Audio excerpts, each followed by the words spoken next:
আপনি কি প্রকাশিত বাক্য 2:2 ব্যাখ্যা করতে পারেন? তারপর তিনি আমাকে জীবন জলের একটি পরিষ্কার নদী দেখালেন, যা স্ফটিকের মতো উজ্জ্বল ছিল এবং এলোহিম এবং মেষশাবকের সিংহাসন থেকে প্রবাহিত হচ্ছিল।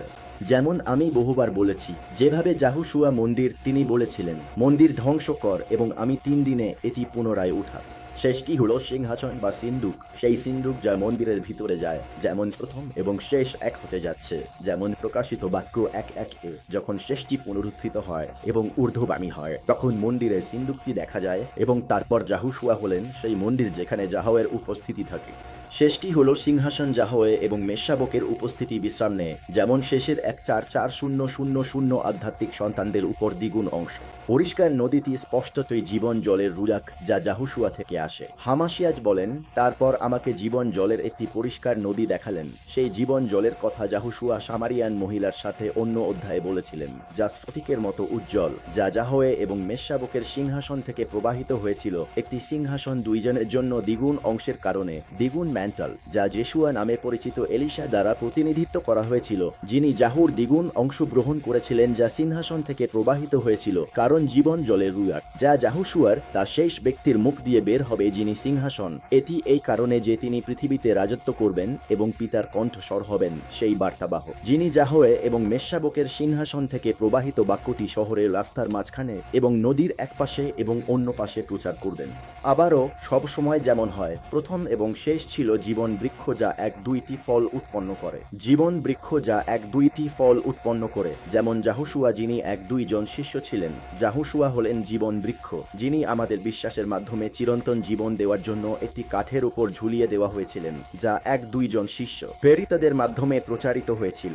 এছাড়াও এই সত্য যে সূর্য, যা যাহুশুয়া, বিশ্বের আলো এবং শেষ পর্যন্ত ন্যায় বিচারের সূর্য হিসাবে 1-2টি নক্ষত্রমণ্ডল অতিক্রম করে, তাহলে এখান থেকে যাকবের 1-2টি গোত্র এবং 1-2টি ফলের সাথে সংযোগও আসে। তাহলে প্রতিটি ফল প্রকাশ, শক্তি এবং যাহওয়ে প্রতিটি গোত্র এবং প্রতিটি শিষ্যের মাধ্যমে যা করেন তার সাথে সংযুক্ত, কারণ প্রতিটি মাসের একটি ভিন্ন শক্তি থাকে, যেমন প্রতিটি ফলের একটি ভিন্ন স্বাদ থাকবে। তাই এটি 1-2টি ফল উৎপন্ন করে প্রতিটি মাসে তার ফল দেয়, প্রতিটি মাসে তার ফল দেয় এবং গাছের পাতা জাতির নিরাময়ের জন্য ছিল।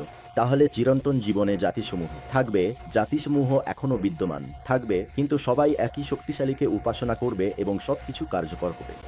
জাতিসমূহ থাকবে, কিন্তু যাহুশুয়ার প্রতি তাদের বিশ্বাসের মাধ্যমে যাহওয়ের নির্বাচিত জাতি হিসেবে প্রবেশ না করায় তারা নতুন ইয়েরুশালেমের বাইরে থাকবে এবং আমাদের কাছে আসবে বেঁচে থাকার জন্য, জীবন বৃক্ষের পাতার জন্য প্রার্থনা করতে। তারা আরোগ্যের জন্য পাতাগুলি খাবে। তাহলে এটাও মনে রাখতে হবে যে পাতাগুলোকে দুটি ভাবে ব্যাখ্যা করা যেতে পারে, যেমন মাংসের কাজ এবং জ্ঞান। ফল হলো আত্মার কাজ এবং সেই জ্ঞানের অনুযায়ী কারণ বিশ্বাস। আপনার যে জ্ঞান আছে এবং যা আপনি বিশ্বাস করেন, কাজ ছাড়া, কাজের মাধ্যমে প্রকাশ না করলে সেই জ্ঞান মৃত। কাজ ছাড়া বিশ্বাস মৃত।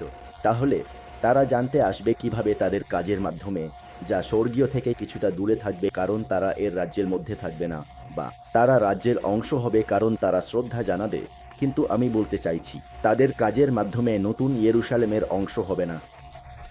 এই বাস্তবতায় যাহওয়ের জনগণের কাছ থেকে প্রাপ্ত জ্ঞানের মাধ্যমে তারা চিরকাল সঠিকভাবে বিদ্যমান থাকতে এবং কাজ করতে পারবে, এবং এই কারণেই প্রতিটি মাসে তার ফল এবং গাছের পাতা জাতির সুস্থতার জন্য ছিল। সত্যি বলা যায়, প্রতি মাসে একটি নতুন শক্তি আসবে, প্রতি মাসে একটি নতুন শিক্ষা আসবে, প্রতিবার একটি ভিন্ন গোত্র বলা যায় একভাবে শাসন বা রাজত্ব করবে। প্রতিটি মাসের ফল এবং জাতির নিরাময়ের জন্য পাতাগুলি দেখার বিভিন্ন উপায় রয়েছে, যা তাদেরকে নতুন ইয়েরুশালেমের চারপাশে তাদের জীবনে কিভাবে আচরণ করতে হবে তা জানার জন্য জ্ঞান প্রদান করবে।